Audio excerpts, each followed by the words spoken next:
Mwaka huu tumefanya expansion.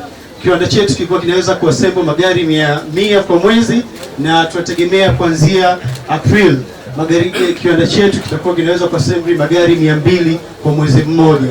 Kwa hiyo ni hatua kubwa, lakini pia tumekuja na kampuni yetu inaitwa GF Trucks and Equipment. Sisi ni wauzaji wa magari makubwa aina ya brand ya Hongyang, lakini pia tunauza machines aina ya XMG, ambapo tuna excavator, wheel loader na mashine kadhaa ambazo zipo. Na sasa hivi mwaka huu tumekuja Chunya kwa ajili moja, tumekuwa katika baadhi ya mikoa mingine, na mwaka huu kupitia maonyesho haya tukaona ni fursa kuja kufungua biashara kwa ajili ya wachimbaji wadogo.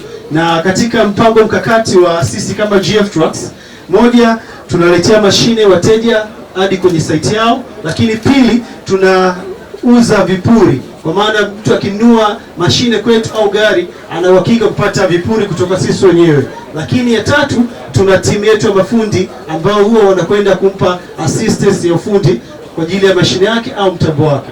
Kwa hiyo tumeona katika sehemu ya kutanua biashara na kuwafikia wachimbaji, tufike pia Chunya. Kama jana tuliweza kutembelea baadhi ya wachimbaji Mkombozi. Kwa hiyo tunahakikishia wachimbaji ambao wako Chunya na sehemu zingine, GF Trucks tunaweza kuwafikia.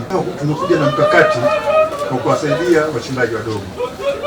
Sisi tuna benki zetu, tuna in-house banking ya kuwasaidia wachimbaji au kutoa 20% na kuwapatia aidha magari au mashine